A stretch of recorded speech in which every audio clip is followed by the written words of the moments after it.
there is entirely too much freaking happening in America.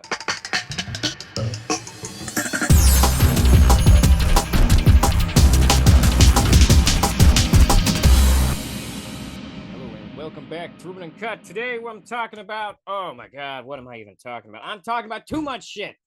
It's not one topic, it's multiple topics. It's too many things happening at the same goddamn time. Entirely too much shit happening. So today I'm going to be talking about multiple topics. Okay, there's going to be multiple topics. I'm gonna and if I'm not feeling lazy, maybe I'll even try to make sections in this video on YouTube for people to skip ahead. But let's get real for a minute. So which thing am I going to start with? Because there's a lot to talk about. Because a lot has happened. Okay, first story I'm talking about. Surprise! Fluoride actually might be bad for you. Now, hold on. Let's not get excited. I know, conspiracy theorists are going crazy, but it's not cut and dry. And it's not that fluoride itself is inherently bad for you. It's that extreme levels of fluoride might be associated with reduced IQs in children. Of course, excessive amounts of fluoride have also caused issues like fluorosis or even bone fluorosis. If you haven't looked into those, you should look into them. That being said, before I continue, fluorosis and bone fluorosis are disorders that are typically the result of exceptionally high exposure to fluoride. You need a lot of fluoride in your system for those things to be a problem. In America, they are exceptionally rare conditions. However, a lot of the data we're getting back on the problems of fluoride are not from America. This is something that's important to note. Our levels of fluoride are not the same as other places' levels of fluoride, although in fairness, different municipalities use different levels of fluoride. But most municipalities in America are using what is considered a safe parts per million in the water. So don't get too excited, conspiracy theorists, but let's learn about it. Study explores association between fluoride exposure in pregnancy and neurobehavioral issues in young children. That makes it sound more like an autism issue. Gainesville, Florida. Okay, I thought this would be the study from China, but apparently this is from Florida. Higher fluoride levels in pregnant women are linked to increased odds of their children exhibiting neurobehavioral problems at age 3, according to a new study led by University of Florida College of Public Health and Health Professions researchers. The findings based on analysis of involving 229 mother-child pairs living in the U.S. community with atypical fluoride exposure levels for pregnant women in fluoridated regions in North America appear May 1st in the journal JAMA Network Open, which is a source that I trust. It is believed to be the first U.S.-based study to examine associated of prenatal fluoride exposure with parent-reported child neurobehavioral issues, which include symptoms of anxiety, difficulty regulating emotions, and other complaints such as stomach aches and headaches. Fluoride, a mineral, has been added to community water supplies since the 1940s as a way to reduce dental cavities in children and adults. Nearly 3/4 of the U.S. population receive fluoridated tap water from community water systems. The impacts of fluoride on human health, both positive and negative, have been a subject of much recent debate and ongoing scientific scrutiny.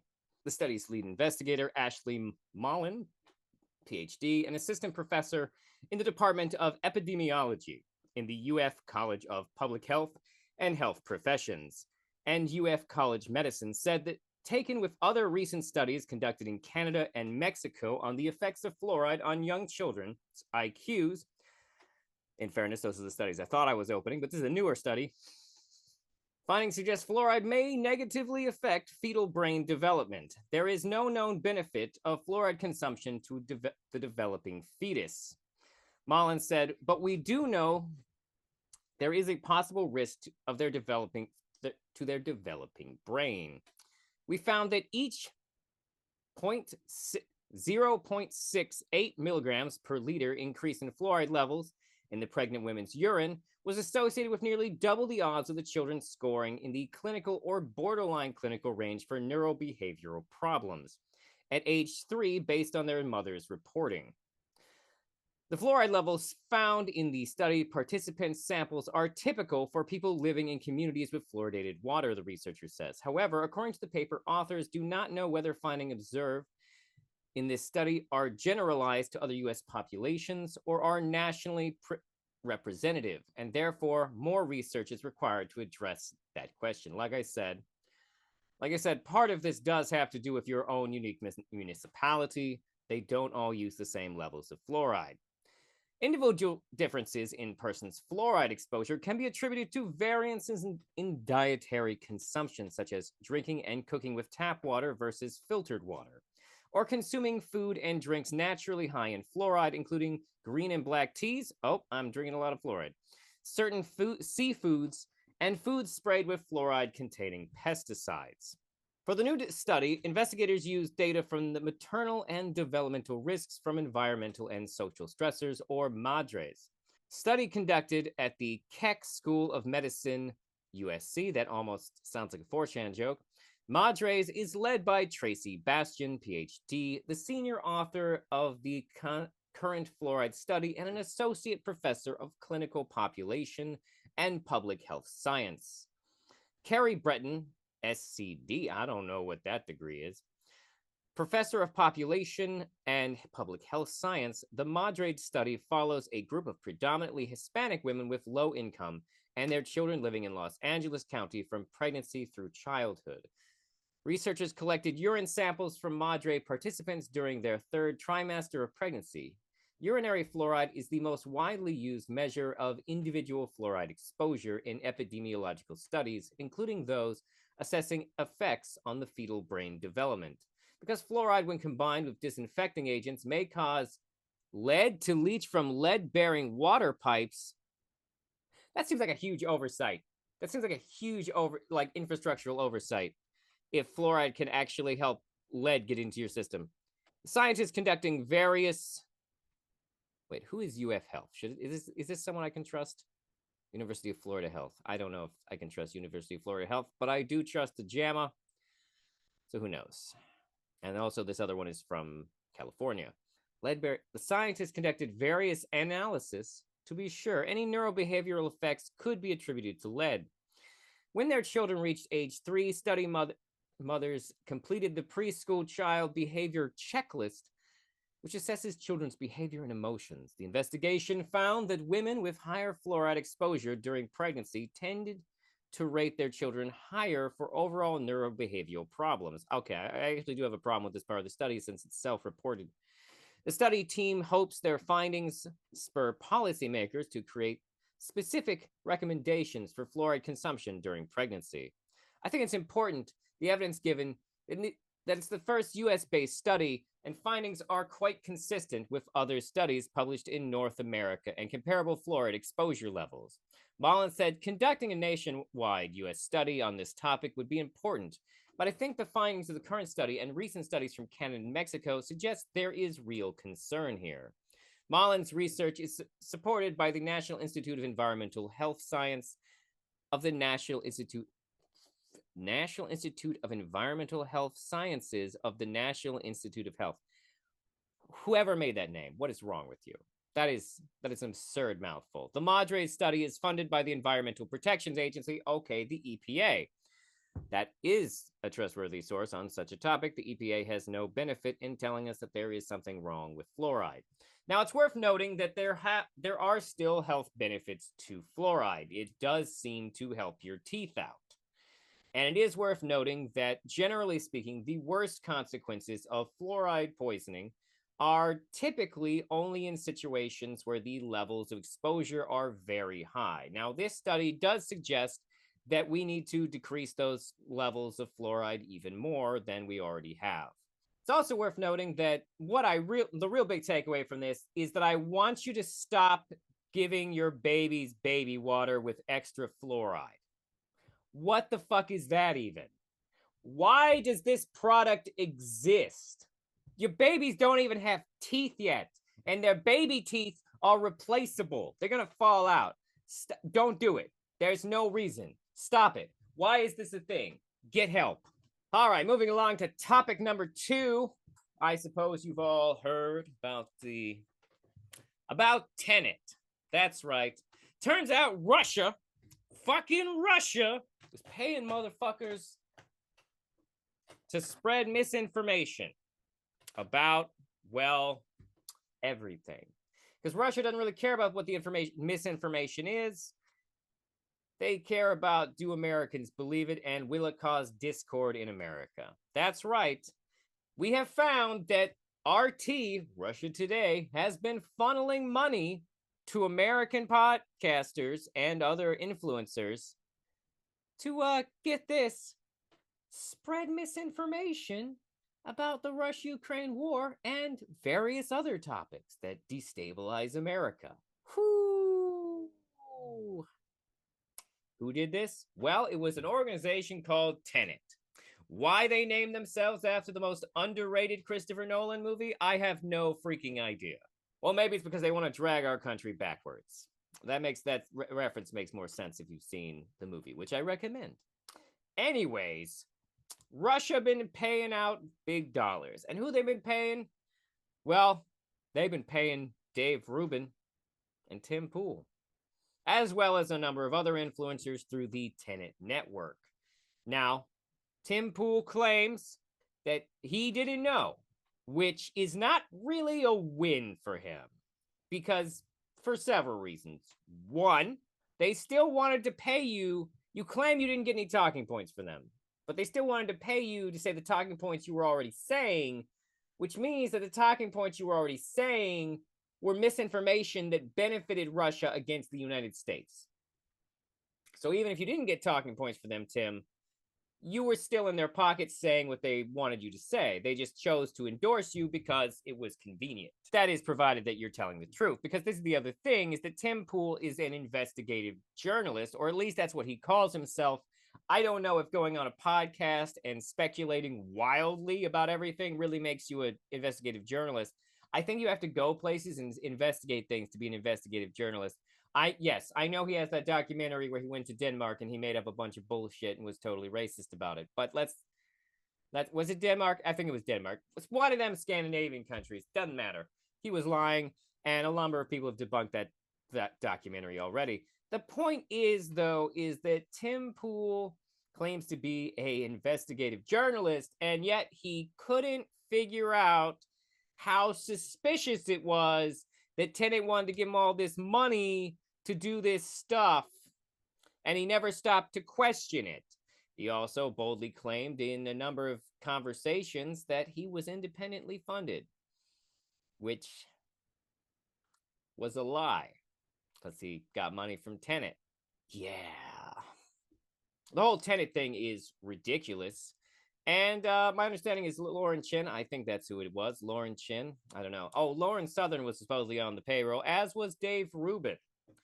Dave Rubin being on the payroll is actually particularly hilarious because that means that it is almost guaranteed that Russian money paid to make the New Norm cartoon. If you haven't seen that yet, check out my reaction to it here. If you're watching on YouTube, there'll be a link somewhere on this screen. I think it comes up here or here. I don't know. Sometimes the image flips. The point is, damn. Dave Rubin, I already consider to be one of the dumbest men alive. Dumbest and most unfunny. I don't know if you're familiar with Dave Rubin's comedy, but it is bad. I would describe Dave Rubin as having the comedic timing of cancer. He's awful and slow, and everything about him is freaking annoying. I do not care for Dave Rubin. And I do not care for the fact that we sort of share a name, even though mine is spelled better than his. Sorry, not sorry. Anyways, let's move along. Because I don't actually have a whole lot to say about that, other than makes fucking sense. Dave Rubin is terrible. Tim Pool is terrible. Lauren Southern is terrible. And actually, some of the things, now that I know that Lauren Southern's on the payroll of Russia, it makes several things she said about the conflict very suspect. For example, I've seen conversations with her talking to people where she argued with their translations of Russian videos. and said that their translations were incorrect and that her translations were correct. However, if she's getting those translations from Russia, that means that she's saying the videos are saying whatever Russia wants you to believe that those videos are saying. Terrific. Fucking terrific. I'm sure there were other people on this list as well. Tenet's not just going to pay 2 to 3 people. But hey, who's going to jail over it? Hard to say, because many of these right-wing grifters are just fucking stupid enough that they might not have known what was happening. And their due diligence on the facts is bad enough that they might not know what the fuck is happening. So what else has been happening? Well, fuck. You know what? I'm going to save the debate for last. That's right. We're saving the debate for last. Because first I got to talk about the second attempt on Donald Trump's life. Because Jesus Christ, that's where we are now. What we know so far, this comes from NBC News. The FBI is investigating an apparent second attempted assassination of former Donald Trump at his golf course in West Palm Beach, Florida yesterday. The suspect was taken into custody and identified as Ryan Wesley Routh?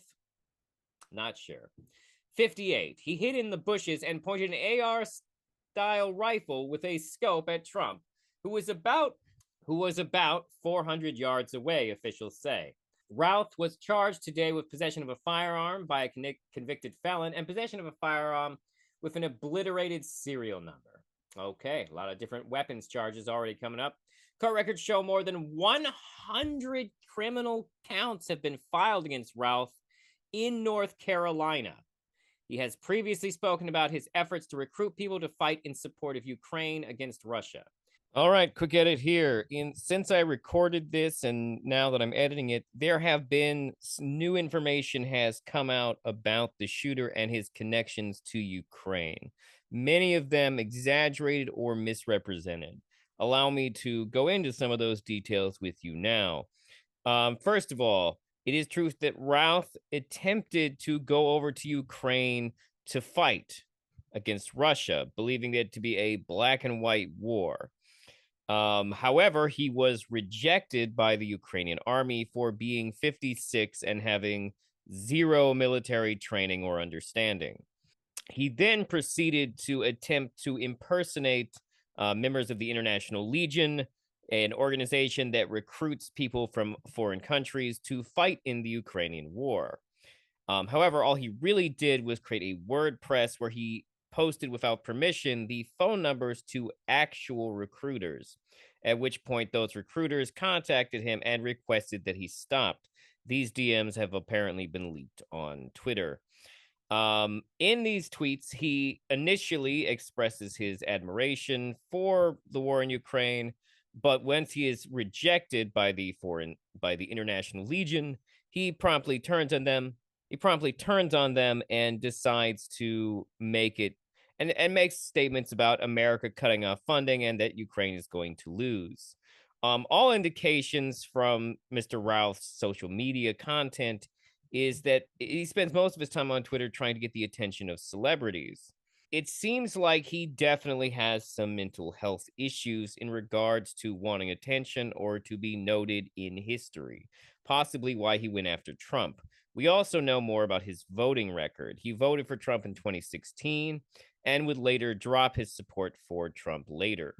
However, he also was a huge anti-vaxxer who was opposed to the Fauci ouchie, so to speak. So yes, this is a gentleman who it seems like his actual political ideologies, possibly similar to the first shooter, although we won't know because he's dead, are wildly all over the place and wildly inconsistent. However, I thought this information was worth noting because his contacts to Ukraine are no doubt going to be blown out of proportion by Russian assets.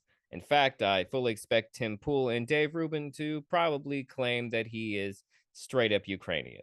But anyway. On the plus side, this guy didn't die. Which, I know that may sound weird, but there's so much more we can learn from an attempted assassin who didn't get his head blown off. Now we gotta talk about that debate. I'm going to give it to you straight. Kamala kicked his ass. Now, in fairness, Kamala, I would say, did about above average for a presidential nominee in a debate. She outlined some policy, but not in the amount of detail that the people who care about policy would have liked. And to be fair, the people who don't care about policy don't care at all. But let's get down to the brass tacks about what I actually thought about that debate. Because that debate, now to be fair, I caught most of the debate on the radio on my way home from coaching an improv team.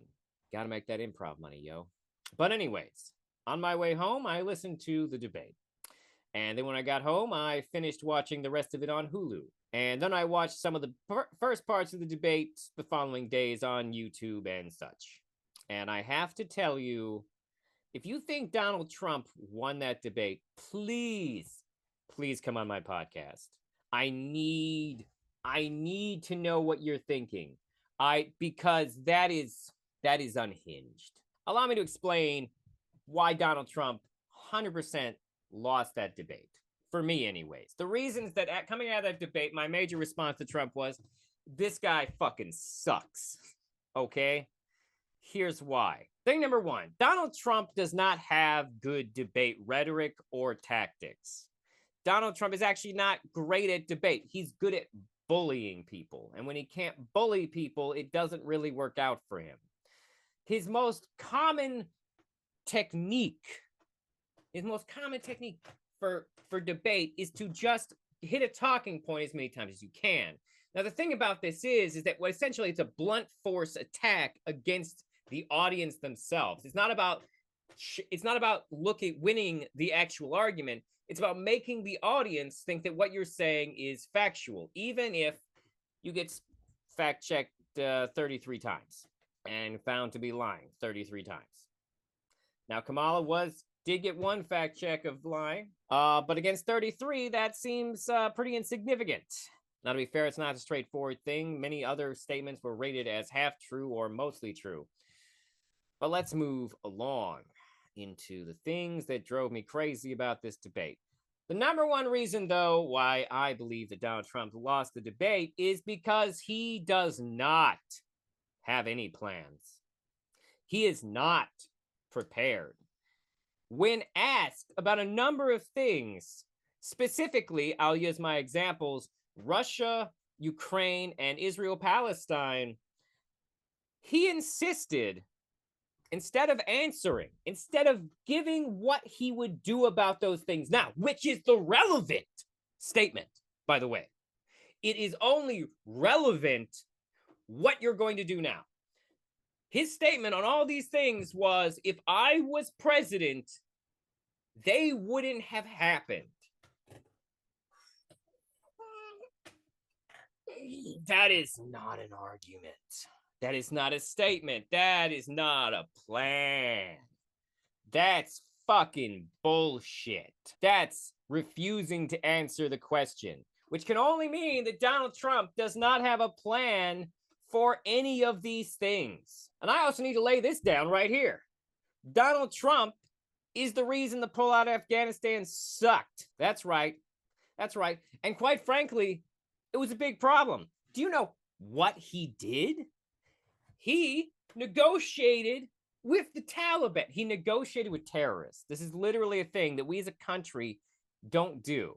He negotiated our exit from Afghanistan with the Taliban instead of the Afghanistan government, the people we were there to support. Why would you not negotiate our withdrawal with the government we're there to support? It doesn't make sense, especially since the safest way to get Americans out of Afghanistan would be to not tell the Taliban exactly when you're going to do it. And to not just gradually draw down troops in a very public, obvious way so the Taliban sees what you're doing. Technically, all the civilians and translators and all those people we should have started evacuating them secretly before he ever said anything to the Taliban. Because once you start telling the Taliban that you're about to leave, that means the Taliban sees this as an opportunity corridor. No joke intended. The point is the Taliban saw as an opportunity. They come in, bam.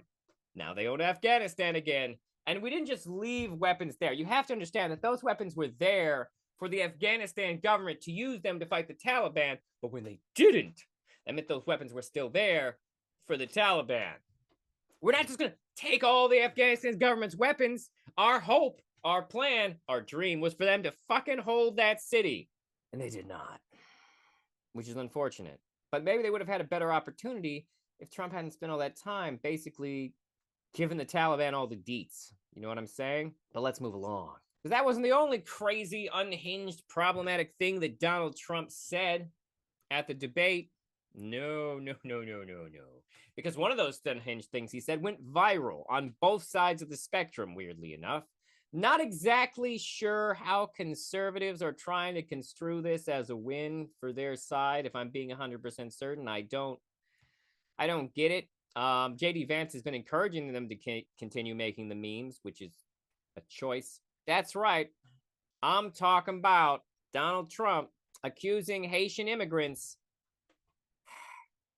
of eating pets in Springfield, Ohio. Yep. That's what I'm talking about. Now, a number of things have come out of this. There is currently no evidence any Haitian immigrants eating cats. It's just we don't have it. There's no evidence of them eating dogs. It's worth noting that Haiti is not a country known for eating either of these animals. So what countries do eat cats? Let's actually go over that. There are, in Africa, some cultures in Cameroon eat cats. In mainland China, they eat cats. In Japan, cats were sometimes eaten during the Indo period. In Okinawa, it was believed to be effective against costochondritis, bronchitis, lung disease, and hemorrhoids. Now, to be fair, that the Edo period in Japan was a long time ago. In India, cat meat was served as muttons in part of Chennai, as being consumed mainly by the Narakaravar community in the city. There's been allegations made online the same year that some Narakaravar people were hunting feral and stray cats for their meat in Bengaluru. Cat meat is a traditional protein consumed in the diet of the Irula people of southern India. Notice how we haven't hit Haiti yet. Cat meat is eaten in Indonesia, South Korea, Malaysia, Taiwan, Vietnam. I'm not going into the full history of these things, but let it be known that just because some people in these countries eat cat does not mean it's a common occurrence. In Austria, Section 6, Section 6, Paragraph 2 of the Law of Protection Animal prohibits the killing of cats and dogs for the purpose of consumption for their products. You don't get a law like that if people weren't doing it. In Belgium, in January of 2011, Belgian federal agencies for the safety of the food chain say that people are not allowed to kill random cats walking in their garden, and nowhere in the law does it say that you can't eat your own cat. Okay, so technically it's legal to eat your own cat in Belgium. Okay, I'm seeing that the European entries here are mostly actually laws against eating cats. Although in Italy, cat eating is part of a stereotype attributed to the Vicenza or Vicenza, Italy. They are jokingly called the Magnagati, that means cat eaters in the local language. And in 1904, there were apparently recipes in the British Butcher's Advocate Dressed Poultry and the Food Merchant of 1904, just before Christmas. It is common for a group of young men in northern Italy to kill some cat. Okay, no, this is just where those rumors come from. Other areas, cats are sometimes eaten as famine food during harsh winters, poor harvests, and wartime. Cats gain notoriety as roof rabbit in Central Europe's hard times between World War I and World War II. Oh, fun. Australia. Indigenous Australians in the area of Alice Springs roast feral cats on the open fire. Still not Haitian. In Argentina, 2 TV networks of Telef Noticia and Todo Noticia, some citizens in Shantytown in Rosario, Santa Fe, Argentina, stated that during economic crisis, they had to feed the neighborhood children with cat meat. Peru, cat is not a regular menu item in Peru, but is used in such dishes as fricassee and stews, most abundant in 2 specific sites in the country: southern town of Chincha Alta and northern central Aden, town of Harare, Ancash region. Primarily used by Afro-Peruvians, cat cooking techniques are demonstrated every September during festival known as El Festival Gastronomico del Gato. That's in Peru. So, no, Haiti does not have a history of eating cats. Although, to be fair, from the sound of it, starving people do have a history of eating cats. Now, dog meat trade is most widespread in China, South Korea, the Philippines, Thailand, Laos, Vietnam, Cambodia, Indonesia, and Nagaland in northern India. The trade is well organized, with a high number of dogs being stolen or taken from streets, transported over long distances, and brutally slaughtered. That's terrible, but also not Haitian. So where are we getting these wild ideas? Well, let me show you some pretty disturbing body cam footage. Put your hands behind your back. Someone got rubber gloves. She's covered in blood. I bet you got gloves. You got rubber gloves. I'm gonna check other ones. I do not have those. 9-5. 95. Get one in custody. Where do you live at? 2255 hours.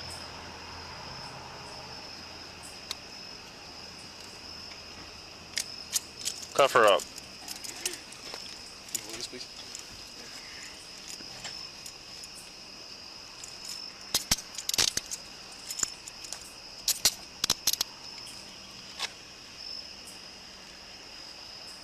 Can you get that light over here? 22. 2-2. Let's go. Yeah, there's a lot of units close together around here. I haven't found anybody walking around. You can show me complete route to headquarters. Yeah.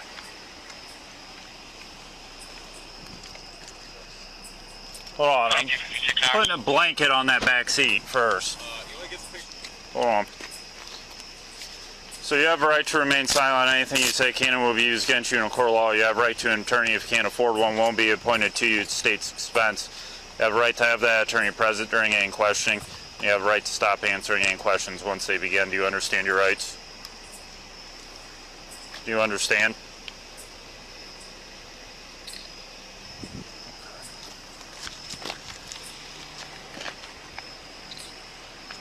Smile for me.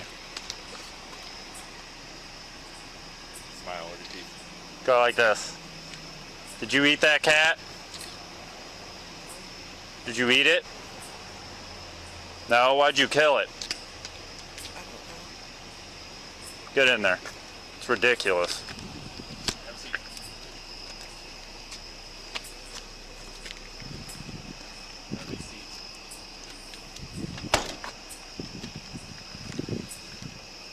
Here.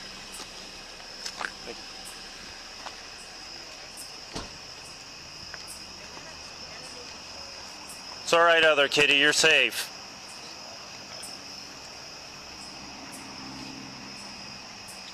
Did you guys see all this? No, we pulled up and she was just laying there with me. Did you see her eating it? Eating it. She was eating it? Yeah. She said, but it's blood on her shoes. She said she stumped it out. Yeah. Stumped the head out. 33, go ahead. Well, you don't kill a cat and go to the hospital. You go to jail. Southwest with Sam 410221. No, Sam she was saying that she 410221. killed 2 other kids. That's what she was saying. Yes. Copy out at 10th and Duber with Sam 410221. 2259 hours. You guys never seen her before or anything? No. 202. I've seen her over there, but Two, I two. don't know like what exactly. Will you call the Humane Society, see if they'll come pick this cat up? It's deceased. Oh man, that looks bad. Haitian immigrant eating a cat on the street. Cops come and What? No, that's not what's happening there. What? That's not even in Springfield? That video's from Canton, Ohio, not Springfield, Ohio? And the woman's not an immigrant? She has American records? Oh, shit. So instead of a video of a Haitian migrant eating a cat. What we have literally witnessed is a video of just a black woman in Canton having a mental health crisis issue where she stomped a cat to death. Now, those people there say they saw her eating it. She says she wasn't eating it. In fact, she almost says nothing the entire video. No pun intended, but she was borderline catatonic. But she also, some other interesting details in there were that she claimed to have killed other kids. To be fair, we have yet to find any evidence that any children were murdered in this incident. So one has to assume that she was referring to the cats as her kids. And the only thing she said the only real thing she said to the police officer's questions were, "Why did you kill the cats?" And she responded with, "I don't know." Wow. Okay. This is pretty clearly just a woman having a mental health crisis. She hasn't been identified as an immigrant. In fact, she's been identified as a U.S. citizen. From the sound of it, she was not doing well. But this video is being used to prop up allegations against Haitian immigrants eating pets. Now, to be fair, that's not the end of it. In fact, the whole thing seems like a bizarre version of the game Telephone, you know, where one person says something and then it gets wildly misconstrued. Because let's go to the actual first time someone mentioned the Haitian immigrants doing this shit. This guy's name is Anthony Harris. He's apparently a YouTuber or TikToker or something who does like right-wing media coverage, I assume. But here he is talking at the Springfield City Commission meeting. I think it's like kind of odd that like a guy like me has to come out from doing what I do on a daily basis to have fun, because I see what's going on in these streets, and I see you guys just sitting up there in them comfy chairs and suits, and I'm getting out here every day and I'm broadcasting this, and you guys are just sitting up there in suits or something. Like, I really challenge you guys to get out here and do something. These Haitians are running into trash cans. They're running into buildings. They're running into... To be fair, the only thing we have on record is that there was a Haitian immigrant who crashed a car into a school bus, which is tragic and terrible. I'm not going to defend that action, but he is sort of making a lot of claims here. They flipping cars in the middle of the street. I haven't seen evidence for this. That doesn't mean it hasn't happened, but I haven't seen evidence for it. And I don't know how, like, y'all can be comfortable with this. Like, I don't know, like, who's getting paid from this. I honestly feel like someone's getting paid from it in the background. I don't know who would be getting paid. Well, you got a bunch of people on a bus getting dropped off at a gas station to come down here. I know a single mom that FaceTimed me this morning at the welfare office that really need something. And it's nothing but immigrants over there. And I don't even want to like seem like I'm coming down on an refugees. This is the thing. Typically speaking, refugees are the people we give benefits to. Immigrants, because it's the people that's bringing them down here. Because wherever they're at, I mean, they got to go somewhere, bro.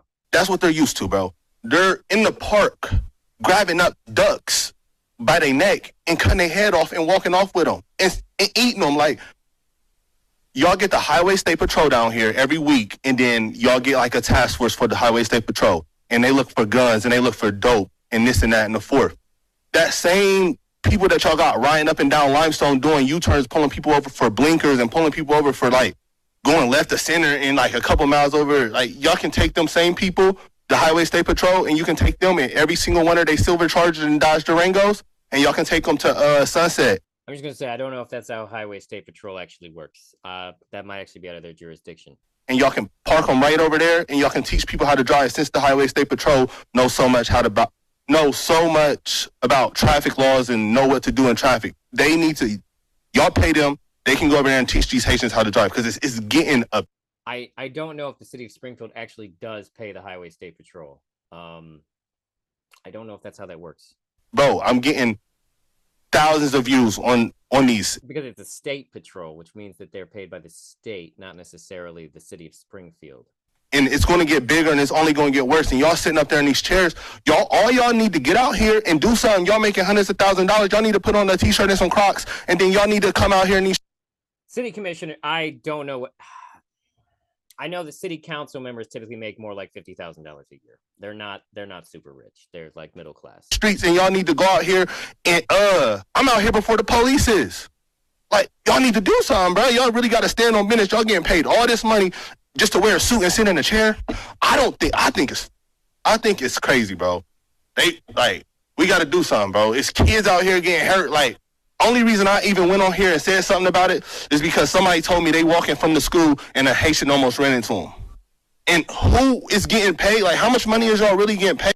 People almost get hit by cars all the time, not just by Haitians. Hey, like, to bring them over here. Like, I know. Also, how do you know a Haitian almost ran you over? Did they get out? It's deeper than them. I know. That's where they come from, and that's what they do.